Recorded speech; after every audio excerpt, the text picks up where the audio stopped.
Kergonan, c'est un monastère bénédictin de la congrégation de Solesmes. On est une trentaine de moines à peu près, de 22 à 90 ans. Et donc un monastère, c'est un lieu où on prie, on lit et on travaille. Et pour nous, la prière liturgique a une importance particulière. Notre vocation, c'est tout spécialement de mettre la beauté au service de la liturgie. On passe dans cette église à peu près entre 4 et 5 heures par jour, ce qui est considérable. Donc on est là pour les 7 offices par jour, depuis les vigiles du matin à 5 heures du matin jusqu'au complit à 21 heures, avec bien sûr au centre la messe. Et la plupart de ces offices sont accompagnés à l'orgue et soutenus par cet instrument qui est nécessaire parce que le grégorien, c'est à la fois sa force et ses limites, c'est que c'est un chant tout uni, avec une seule voix, une monodie, et donc on a besoin un peu de soutien.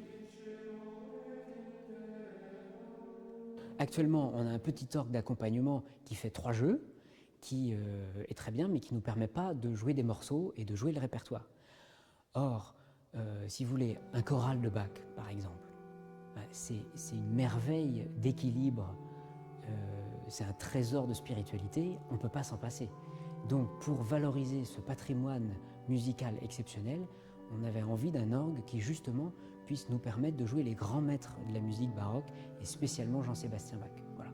Et donc, cet orgue-là va être un orgue, vraiment un orgue baroque, alors dans des lignes modernes, mais un orgue traditionnel, baroque, qui nous permettent de jouer Bach, Buxtehude et les grands maîtres. Donc l'orgue, il est en train d'être construit en atelier et on espère pouvoir le monter d'ici l'été. Et si tout se passe bien, il devrait pouvoir être opérationnel en septembre, mais aujourd'hui, on n'a pas de quoi finir de le financer.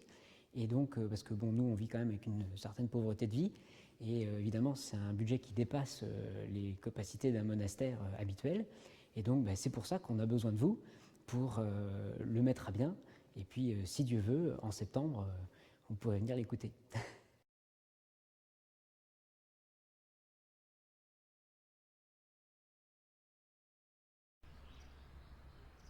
Alors nous, on est au bord de l'océan. L'océan, c'est magnifique. Les foules se pressent pour venir l'été en profiter. Voilà. Et nous, la devise du monastère, c'est Super voces aquarum multarum, plus que la voix des grandes eaux. Donc on est là pour chanter encore plus fort que la mer, pour dire au Seigneur la beauté de la création. Voilà. Et on a envie que les gens ils soient aussi touchés par ce message. Voilà. Et qu'ils puissent rentrer dans cette louange de Dieu à partir de notre liturgie. Les moines, on est des hommes du silence et en même temps de la parole, de la méditation de la parole dans le silence, dans le temps qu'on prend pour lire longuement le texte, etc. Et dans le chant, c'est pareil. On va prendre le mot latin dans le grégorien et puis il va se dilater. On va dilater la parole pour l'exprimer au maximum. Et ça va jaillir en pure louange dans les grands mélismes. Et l'orgue, il est là pour exprimer encore plus ce jaillissement de la pure musique au-delà des mots.